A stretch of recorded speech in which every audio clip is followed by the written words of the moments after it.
ఈరోజు మనం రాజధాని అమరావతి గురించి మాట్లాడుకుందాం. ముఖ్యమైన విషయాలు. రాజధాని అమరావతి ఈ సీడ్ క్యాపిటల్ రాజధాని అమరావతి, దాని చుట్టుపక్కల అభివృద్ధి గురించి చెప్తాను ఈరోజు. ఈ అభివృద్ధి అనేది చాలామంది అనుకోవడం ఏంటంటే రాజధాని హైదరాబాద్లో వచ్చేసి 30 సంవత్సరాలు 40 సంవత్సరాలు డెవలప్ అయింది, ఇప్పుడు ఇక్కడ మొదలు పెడుతుంటే ఎప్పటికి డెవలప్ అయింది ఏంటి అని కన్ఫ్యూజన్లో ఉన్నారు జనాలు. కానీ ఇది ప్లానింగ్ అంతా వేరుగా ఉంటుందండి. ఈ రాజధాని ఇది వచ్చేసి ముందు ప్లాన్ చేయటమే గ్రీన్ఫీల్డ్ సిటీగా డెవలప్ చేస్తున్నారు రాజధాని. ఈ గ్రీన్ఫీల్డ్ సిటీలో ఒకేసారి డెవలప్మెంట్స్ అన్నీ ఒకేసారి మొదలవుతాయి. ఎలా మొదలవుతాయి అంటే అందుకే ముందు ఔటర్ రింగ్ పర్మిషన్ తీసుకొచ్చారు. మనకు హైదరాబాద్ సిటీ చిన్నగా డెవలప్ అవుతూ వచ్చింది. ఎప్పుడు ఔటర్ రింగ్ కూడా లాస్ట్ 5 years బ్యాకే వేశారు. కానీ ఇది ఇప్పుడు స్టార్ట్ అవుతుంటేనే ఔటర్ రింగ్తో స్టార్ట్ అవుతుంది మన రాజధాని. అందువల్ల ఔటర్ రింగ్ ముందు స్టార్ట్ అవుతుంది. ఔటర్ రింగ్ సరౌండింగ్స్ అంతా గ్రోత్ ఏరియాతో స్టార్ట్ అవుతుంది. మధ్యలో వచ్చేసి సీడ్ క్యాపిటల్ గవర్నమెంట్ ఈ ఏరియా అంతా గవర్నమెంట్ సీడ్ క్యాపిటల్ అంతా డెవలప్ చేసిద్ది. ఇక్కడ అంతా ఇన్ఫ్రాస్ట్రక్చర్ డెవలప్మెంట్ అన్నీ చేసిద్ది. అంతేకాకుండా నవనగరాలను కూడా ఇక్కడ డెవలప్ చేస్తుంది. ఈ నవనగరాలని ఇన్ఫ్రాస్ట్రక్చర్ డెవలప్ చేసుకుంటూ outer ring national highways authority outer ring sanction చేసింది. ఈ ఔటర్ రింగ్ శాంక్షన్ అవడం వల్ల ఔటర్ రింగ్లో అన్ని ఇండస్ట్రీస్ కానీ సరౌండింగ్స్ మొత్తం ఆటోమేటిక్గా డెవలప్ అయిపోతాయి.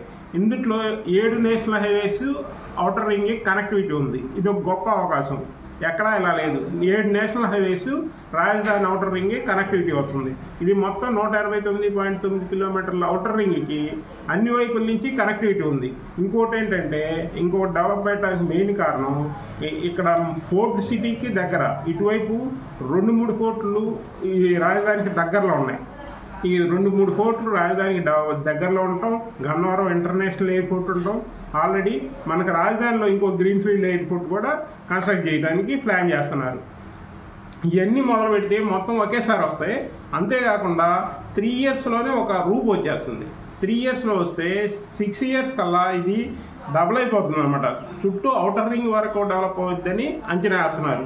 ఇది ఫాస్ట్ గ్రోయింగ్ ఉంటుంది. ఎందుకంటే అన్నిటికీ ఫాస్ట్గా అనుమతులు, సింగిల్ విండో విధానం అమల్లో ఉంది. ఇప్పుడు ఏ కంపెనీ వచ్చినా ఏ ఫ్యాక్టరీలు వచ్చినా సింగిల్ విండో విధానం వల్ల డైరెక్ట్ ఇస్తున్నారు.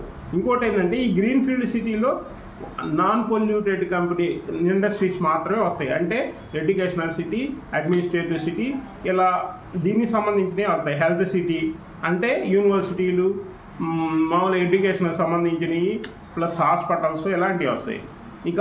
ఇంకా ఔటర్ రింగ్ ఫేస్ వచ్చేసి పొల్యూటెడ్, ఇంకా అన్ని కంపెనీస్, నేషనల్ హైవే కానీ గ్రోత్ సెంటర్స్ కానీ ఇవన్నీ ఈ ఔటర్ రింగ్ బేస్ వస్తాయి. అందువల్ల ఫాస్ట్ గ్రోయింగ్ ఉంటుంది. ఔటర్ రింగ్ సరౌండింగ్ అంతా